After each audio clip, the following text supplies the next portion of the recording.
Nell'episodio precedente abbiamo iniziato il cammino dell'intrepido L'Art. Partiti da Orvieto, abbiamo concluso la tappa al lago di Bolsena e ammirato uno splendido tramonto sul lago. Oggi vi racconto la seconda tappa. Che vecchiotto, che bello.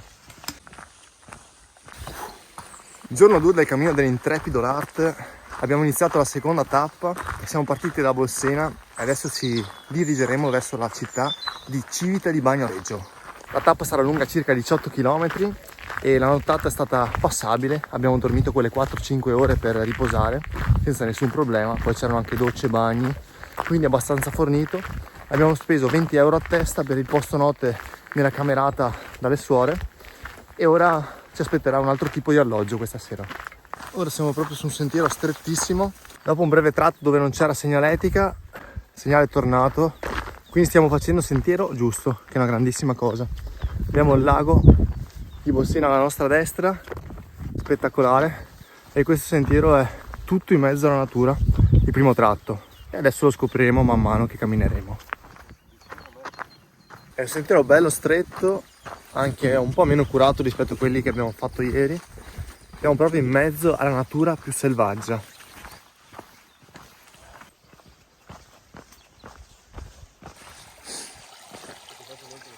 In questo pezzo del sentiero la segnaletica non è molto buona, ma assente, perché probabilmente c'è qualcuno che la toglie. Infatti nelle informazioni che ci sono arrivate per mail del cammino c'era scritto che qualcuno, purtroppo qualcuna, si divertiva a togliere le indicazioni del cammino ai camminatori.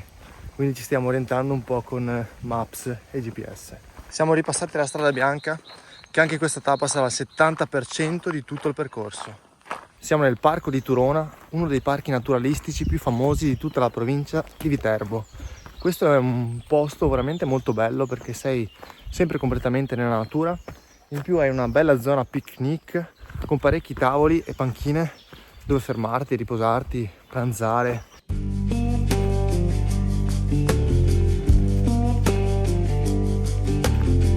Bossman count his tally, we just count our turn.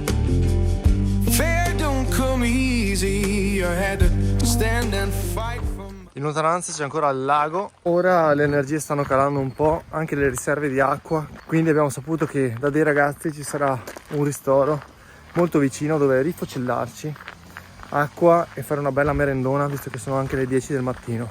C'è una collina completamente gialla in fioritura e ogni tanto si trova un punto di ristoro dove riposare, punti vendita locali dove vendono prodotti, formaggi, salumi locali e tanto altro. Questo sarà il pranzettino di oggi, del couscous con del petto di pollo messo all'interno e sarà una bella carica per dopo.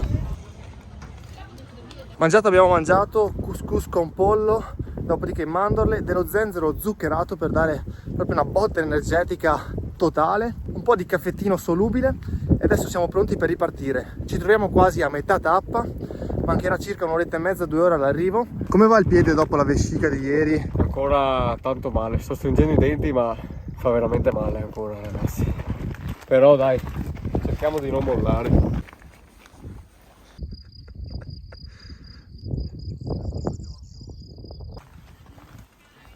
Non vorrei che sentissi il dolore.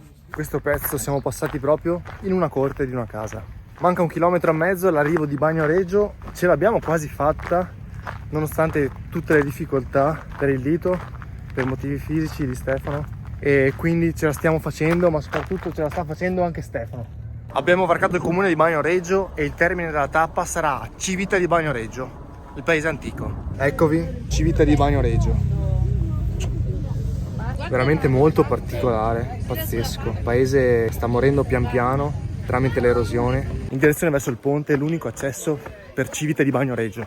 È su questa collina perché nel 1600 ci fu un grossissimo terremoto che praticamente crollò quasi tutto il colle e rimase solamente lo spazio per costruire questo paese.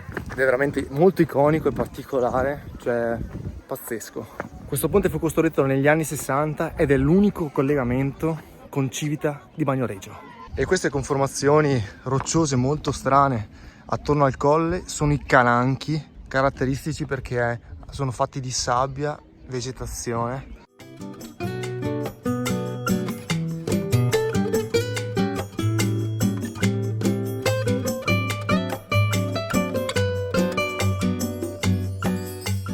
un bel borghetto. Questa è la piazza principale, fondata dagli Etruschi 2500 anni fa.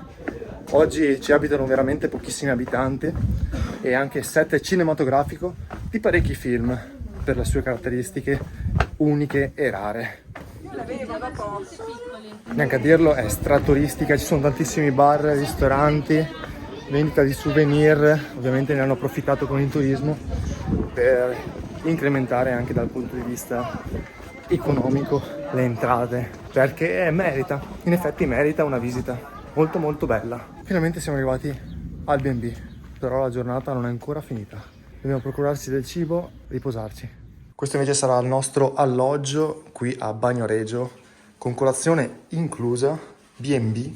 Spettacolare perché è stato veramente un miracolo trovare una stanza una settimana prima in questo weekend. Siamo stati molto fortunati, ma soprattutto anche per il prezzo, perché abbiamo pagato 32,5 € a notte con bagno privato e colazione inclusa, quindi direi top.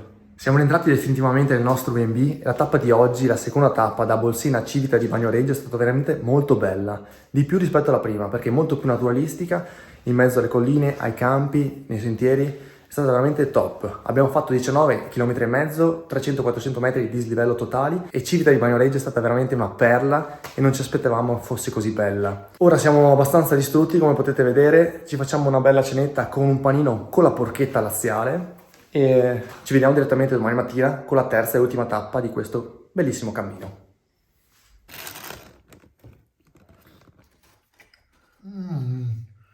Com'è il panino con la porchetta? Veramente buono. Ci ho messo caramella laziale sotto. Top.